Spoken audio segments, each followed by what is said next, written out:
بسم اللہ الرحمن الرحیم۔ اللہ فرماتا ہے، میری محبت تو دیکھو، جو فرشتے شام کو تمہارے گناہ میرے پاس لاتے ہیں، میں صبح انہی کے ہاتھ تمہارا رزق بھیجتا ہوں۔ وہ رب آنسو بھی پڑھ لیتا ہے، اگر بول نہیں سکتے تو رو لیا کرو۔ جب شوہر پریشان گھر آئے اور بیوی اسے تسلی اور احساس دلائے تو اسے جہاد جتنا ثواب ملتا ہے۔ سبحان اللہ۔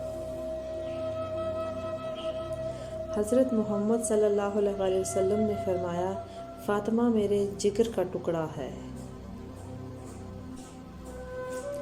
قرآن شفا ہے ٹوٹے ہوئے دلوں کے لیے۔ سبحان اللہ۔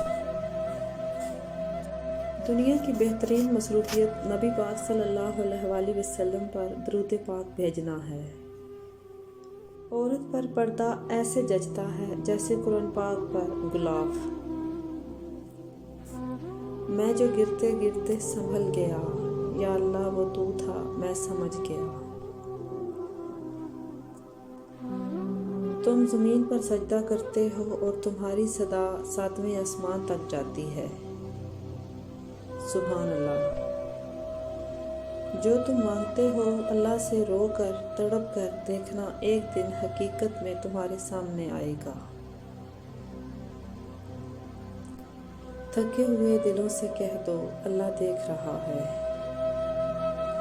وہ امتحان جتنا سخت لیتا ہے اتنا ہی قریب ہوتا ہے، تاکہ تم سمجھ جاؤ تمہارا اپنا کون ہے۔ سنو، وہاں بیٹھ کر رونا بہت سکون دیتا ہے، جہاں اللہ کے سوا دیکھنے والا کوئی نہ ہو۔ باپ کے بعد شوہر اللہ کی جانب سے عورت کے لیے چنا گیا مضبوط ترین سہارا ہے۔ جب تمہارا دل کسی کے گلے لگ کے رونے کو چاہے تو قرآن کو گلے لگا لینا۔ سبحان اللہ۔ عورت کتنی بھی خوبصورت کیوں نہ ہو، وہ پیاری دوپٹے میں ہی لگتی ہے۔ شوہر اور بیوی۔ جب شوہر اپنی بیوی کو پیار سے مناتا ہے تو اللہ پاک کو اس کی یہ ادا بہت پسند آتی ہے۔ صرف میرا اللہ۔ پریشانیاں تو ہزار ہیں لیکن سکون دینے والا صرف میرا اللہ ہے۔ جزاک اللہ۔ دوستی 5 لفظوں سے ہوتی ہے: دال دل اور دعا سے، واو وعدہ اور وفا سے، سین ساتھ اور سچائی سے، تے تحفظ اور تسلی سے، یہ یاد اور یقین سے۔ ماشاءاللہ۔ یا اللہ مجھے وہ عطا کر دے جس کی میں نے تجھ سے امید لگائی ہے۔ آمین۔ ماں باپ۔ ہر کامیاب مرد اور عورت کے پیچھے ایک بوڑھے ضعیف ماں باپ کی قیمتی جوانی ہوتی ہے۔ باپ جیسا کوئی مرد نہیں ہوتا، نہ محبت میں نہ ظرف میں۔ یا اللہ ماں باپ کا سایہ سب پر سلامت رکھنا۔ آمین۔ کتنا سکون دیتی ہے نا یہ آیت۔ اللہ نے فرمایا، ڈرو نہیں میں تمہارے ساتھ ہوں، سن بھی رہا ہوں اور دیکھ بھی رہا ہوں۔ جزاک اللہ۔ بیٹیاں۔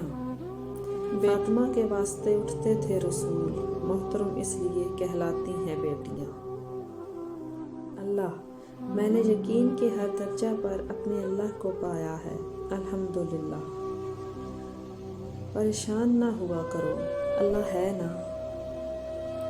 ہمیشہ بولنا نہیں پڑتا، تمہارے آنسو بھی اللہ سے باتیں کرتے ہیں۔ بیوی کا روٹھنا سنت عائشہ ہے اور بیوی کو منانا سنت رسول اللہ صلی اللہ علیہ وسلم ہے۔ بابا کیوں نہیں ساری دنیا آپ جیسی؟ دیکھو تم درد کا سجدہ زمین پر کرتے ہو اور تمہاری صدا 7ویں آسمان تک جاتی ہے۔ سبحان اللہ، الحمدللہ۔